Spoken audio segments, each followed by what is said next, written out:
What's up, y'all? We are back for week 6 of Tour de Zwift, the final week, and we are finally on the stage I've long teased. We are on Richmond Rollercoaster, so we can look at the profile real quick before we start because there is action right off the bat. We have a downhill into a short and steep climb, another quick downhill into another short and steep climb, another descent, some flat section, a longer hill with a little bit of a break in between, and you can't really tell from this graph, but it's a little bit shallower, this hill. And then from there to the end, very, very flat. It looks a little bit bumpy from this, but it's very, very flat. A couple little uphill rises that you kind of feel in the legs, but overall very, very flat.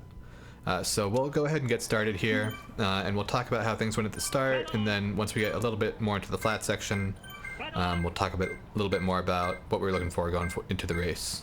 So unfortunately I started on the left side here, even though I was in the front row.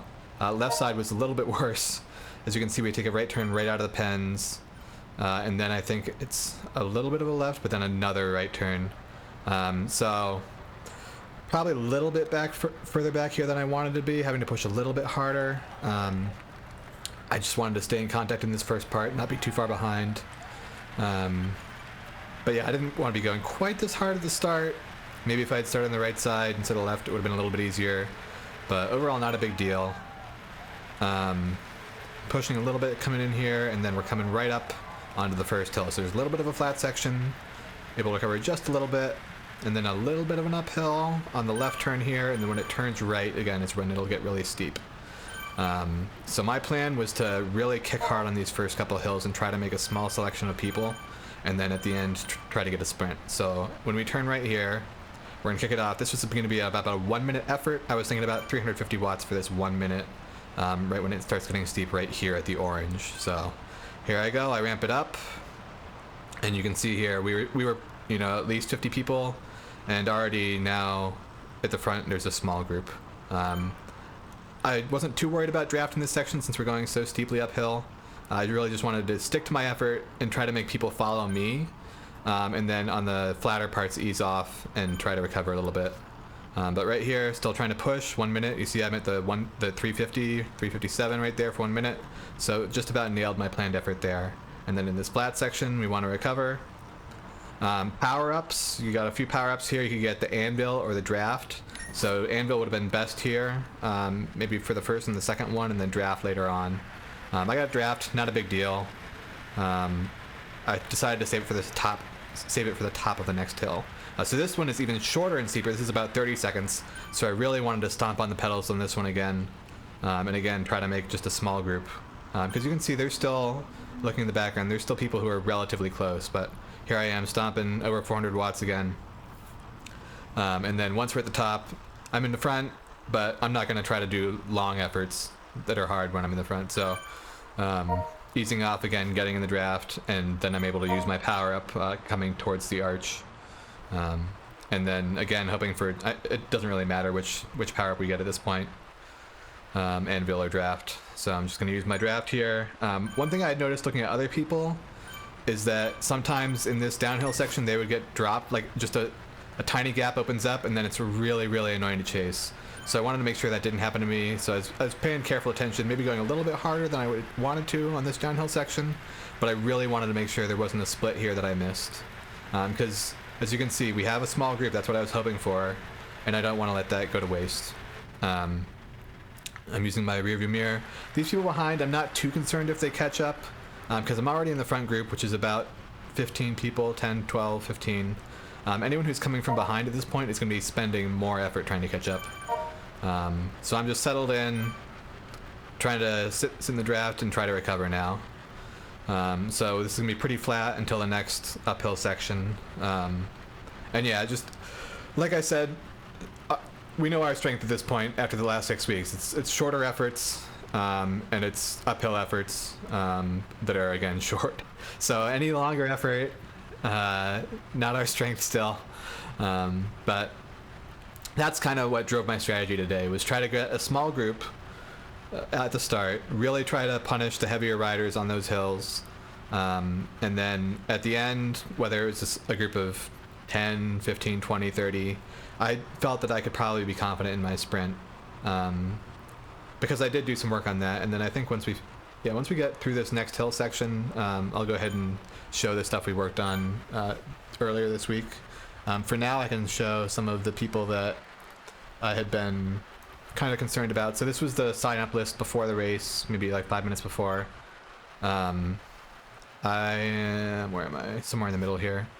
I don't know how it's sorted initially, but based off the sprint, there were some people I was worried about. I was just looking through here for who has good 15-second watt per kilo. So there was this Fred guy, Jonathan, Ben, and there was one other Canadian guy who I thought would be strong, Tim here.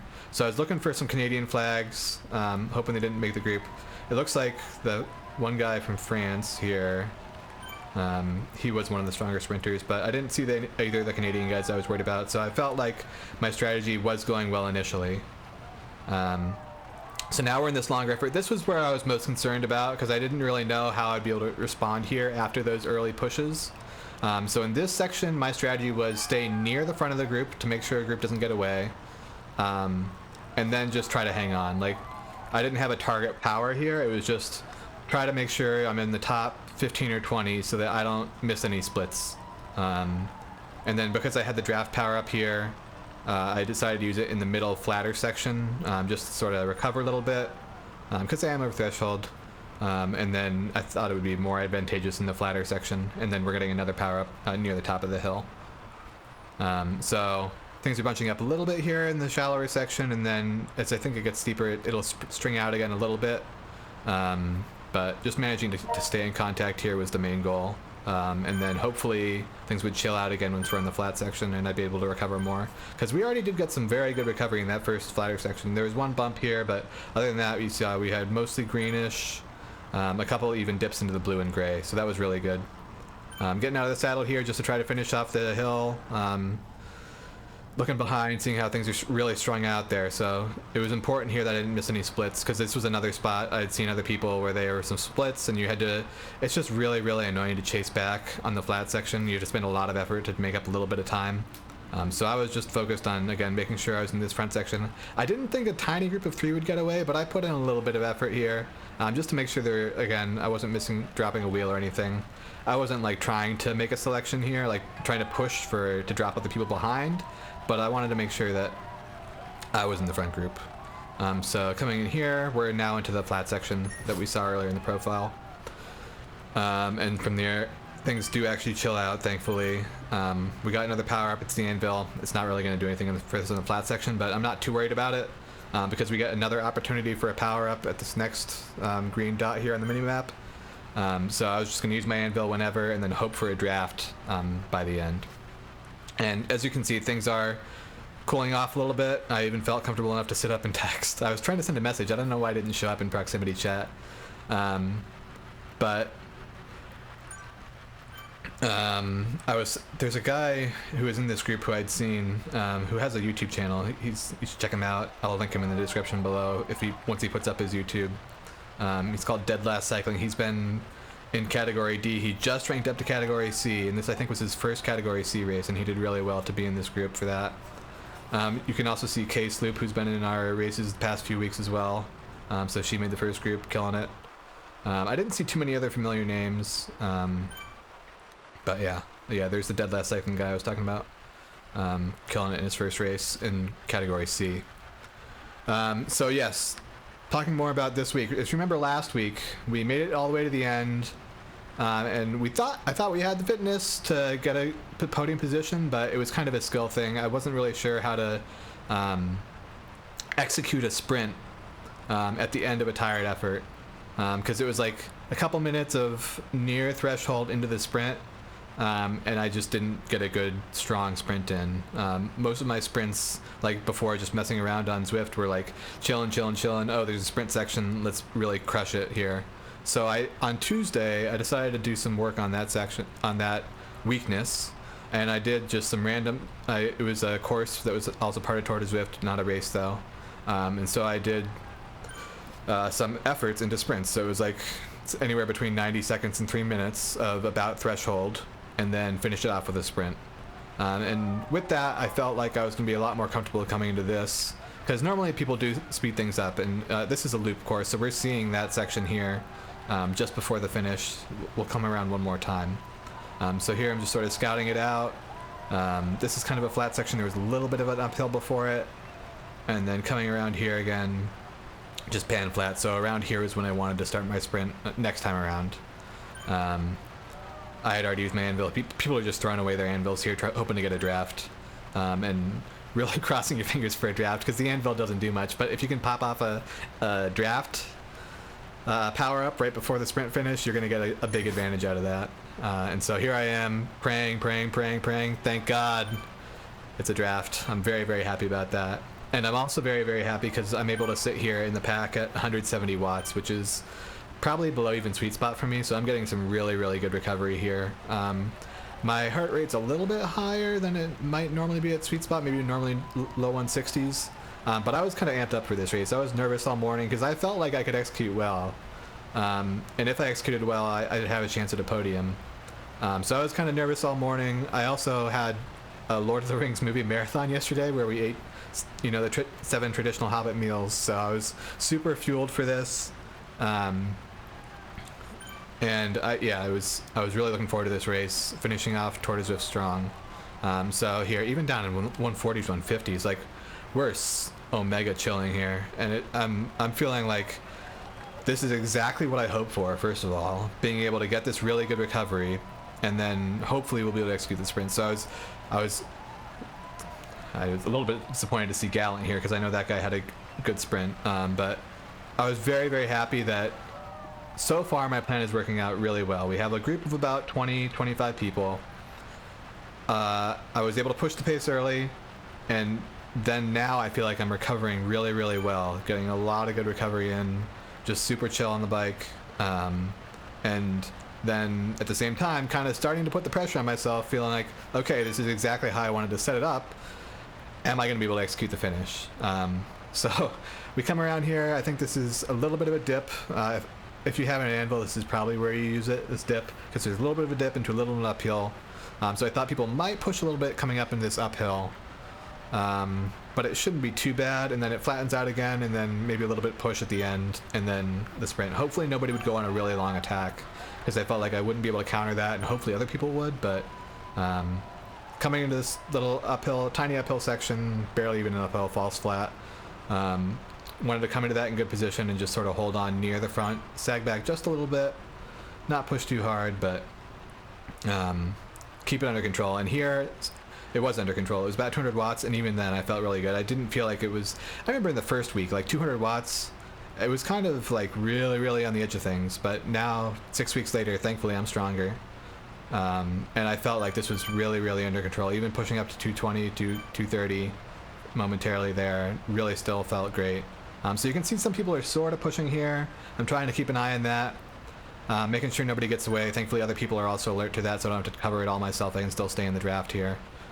And then we're coming into the sprint, so this is where the pressure was. We got a right turn, and then we got a left turn, we go around the roundabout, and then we're at the finish. So I'm trying to make sure I stay in good position here, not pushing too hard. Just want to be near the front, but not directly in the wind myself. And then my plan was to really stomp on it after we got around the roundabout. So let's see how it goes. People are sort of jockeying around here. I'm just trying to fight and stay up front. We're onto the cobbled pavement. Big left turn. Getting ready. See some people. I'm watching the thing on the right to see if anybody's going to go early. Thankfully nobody. Okay, but this guy popped his power up and started going, so I had to respond immediately. So there I go. I'm crushing. I'm like, oh my god, am I going to catch him? This guy's going so hard. Can we catch him? Oh god, we caught him, but we're so exhausted. It's so, this race still so far away. Come on, can we make it? Yeah. First place. I am amped. I am so excited. We will go back and watch that again on normal speed because I am so happy with how that went. First place. I'm smiling. I'm also exhausted. And I have to get off the bike because I actually had a small technical issue. So let's go back on normal speed. We'll go back about a minute.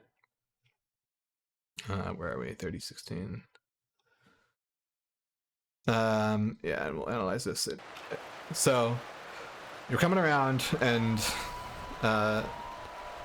pack's kind of big still. Thankfully, nobody's gone for a really long attack. Again, like I said, that's what I was worried about. But coming in here 500 meters ago, we're still in one big group. This is really what I was hoping for. So I'm seeing some people go, and I wanted to be able to respond to any attacks at this point. I was like, at this point, if somebody goes, I'm going with them, and I'm just going to try to beat them. So this guy pops off, uses his power up and goes right away. I got to do the same thing. I use my drafting boost, and then I'm on the pedals, ramping up the gears. And at this point, oh, I'm so tired. But I'm like, okay, gotta keep going. I'm getting caught up again. Yeah, so I'm gonna go up gears again.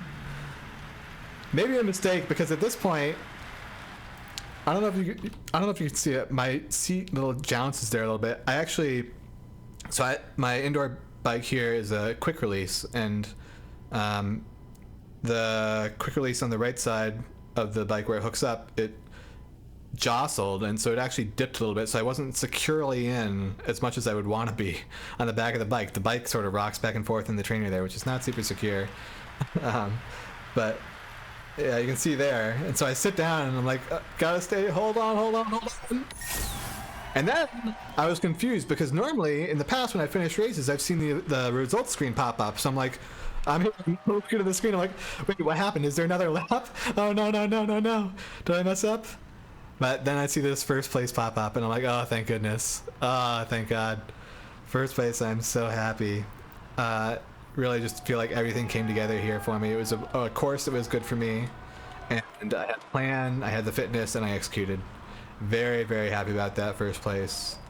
And then one other thing I forgot to mention, I guess we can talk about real quick, is I did have the direct drive trainer back. So last few weeks we had the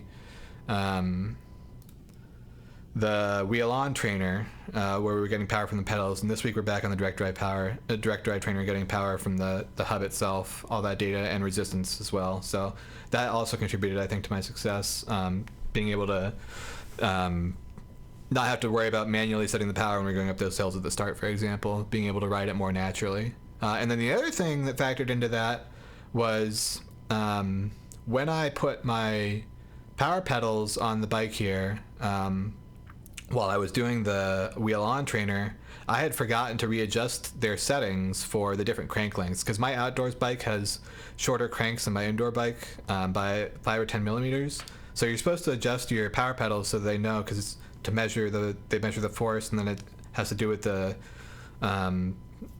angles and the distance and all that stuff. I'm bad at physics, but in any case, last few weeks while I had the wheel on trainer, it was actually under measuring my power by a little bit. So even though you gain a little bit with the drivetrain efficiency, I was actually sort of underselling myself by a couple percent. I felt strong when I got this direct drive trainer back. I was like, oh man, is this poorly calibrated? But then I went and did an outside ride on Wednesday, and I felt the same thing. Like, I still felt really strong compared to how I had been. So I was like, what's going on here? And then I finally put all the pieces together yesterday when I was thinking about it, and I was like, oh, okay, so that makes sense. More fit than I thought I was the past few weeks. So we'll pull up the results screen here. This doesn't include the guy who is right behind me. He's not signed up for Zwift Power, but not including him, we had a decent, so the two of us had a really decent gap to the rest of the group who did the sprint. And here's my guy, Dead Last Cycling, not dead last at all, finishing third in event and second on Zwift Power. Crushed it for his first Category C race. Great job, my dude. And then Katie again, who's been racing really well this whole series. Great job for her. And Tim, of course, popped off in the sprint like I was expecting. 9.5 watts per kilo for 15 seconds. Crushed it there. Maybe just mistimed it at the end. I feel like he could have done even better, maybe with some better timing. Maybe he was a little bit further back in the pack at the sprint when it started. But yeah, really, really happy with this result. And then to show how our work that went into this mirrored so well to this. So we had almost exactly 3 minutes around threshold into the sprint. So that's, if we look back at the work from Tuesday, 3 minutes into the sprint, 2 minutes 45 into the sprint. The work paid off. Really, really happy about this. And yeah, just could not be happier. Thanks for all the viewers, my dozen viewers every video, for the support. And what's next, I think, is the Zwift Games. So the Tour de Zwift is over now. Zwift Games start next week. The first 2 races are about the same distance as the Tour de Zwift ones were, and then the last 3 races are longer. The third one's really long. So it's going to be maybe less optimized for my strengths, but hopefully I can do well on the first 2 and then just get stronger during the last 3. We'll see how those go. I'm probably not going to do the Saturday races for that, just because with it starting to warm up, I have a group ride I like to do on Saturday mornings. So I'm thinking about doing Thursday races. Maybe it'll depend on the week, looking forward at Saturday weather, because I'm kind of a wimp. I don't like to go out when it's like 30s outside, but if it's going to be in the 40s or above, then I'll join the group ride. So we'll see what happens the next few weeks. Thanks for everyone who's been tuning in, and see you next time.